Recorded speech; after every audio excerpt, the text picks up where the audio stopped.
introduce you to Astrid Davies, who is an executive coach and change consultant with 30 years of leadership experience. Astrid guides individuals and organisations towards ethical and impactful practices. With a focus on sustainable leadership, Astrid integrates several of the United Nations Sustainable Development Goals into her client projects, fostering inclusion and sustainable organisational cultures. Astrid, I know that you make sustainable ethical leadership easier, but I'm interested, how does that relate to innovation? There's two different parts to it. One part is innovation in ethics and sustainability, and then the other part is the innovation within the ethics and sustainability. In other words, they're two halves of the same whole. Mm-hmm.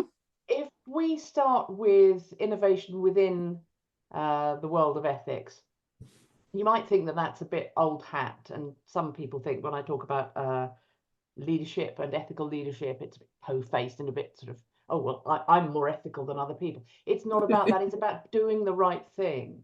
It's why being part of the Maverick family is so important to me, because it is about doing the purposeful thing, the thing that benefits most people. And sometimes what has been done before may well have been right for then, but is no longer current. So there needs to be re-innovation, if you like, a revision of that innovation, just revisiting, making sure that you're not missing a trick, because there are a lot of new things under the sun. Brilliant.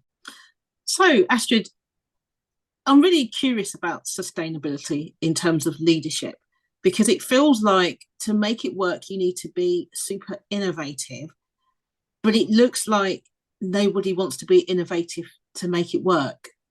So what's your thoughts on that? Ain't that the truth?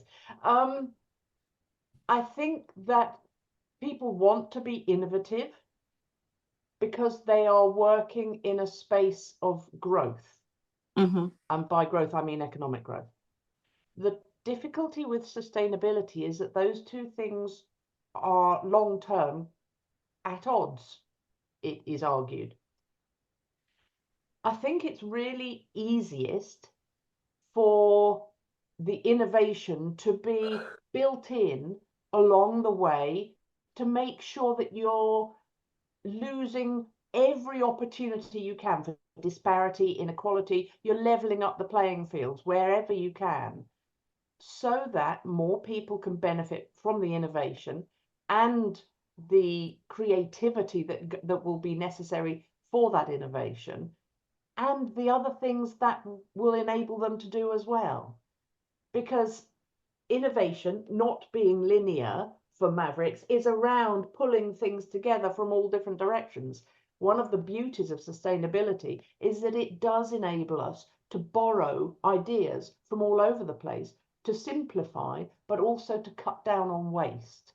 And one of the things that I do when I work with leaders is not just look at the leadership behavior in the development, but also how can you be less wasteful and make better use of what you've got. Thank you for that. I had a bit of a naughty thought, actually, because I was thinking about ethical leadership in the sense that it used to be quite the fad, and then COVID hit, and then everyone forgot about being ethical in terms of that was a thing to concentrate on. And I'm thinking there's a lot of innovation in people appearing to have ethical leadership. So how can you really be an ethical leader and innovate? I think the innovation has to be borne in mind within parameters that have already been established to be worthwhile. I've used United Nations Sustainable Development Goals because they're out there, they're public domain, it's easy to define them, and they're not me coming up with them necessarily. The purpose of the innovation, if it's purpose driven just for its own sake, I would argue that that's not guaranteed to be ethical. Now, we can look at all different definitions of ethics, and ethics as a concept is hardly new. You know, Plato, Socrates, it's been around a while. But there is something really important about taking the opportunity of horizon scanning and seeing how best to do something, to innovate in a way that benefits the most people. I'm keen on it being the win around, win-win-win. The win-lose, where people are disenfranchised or disadvantaged because of an innovation, I have to say I start questioning the ethics of that. Brilliant. Thank you very much for that, Astrid.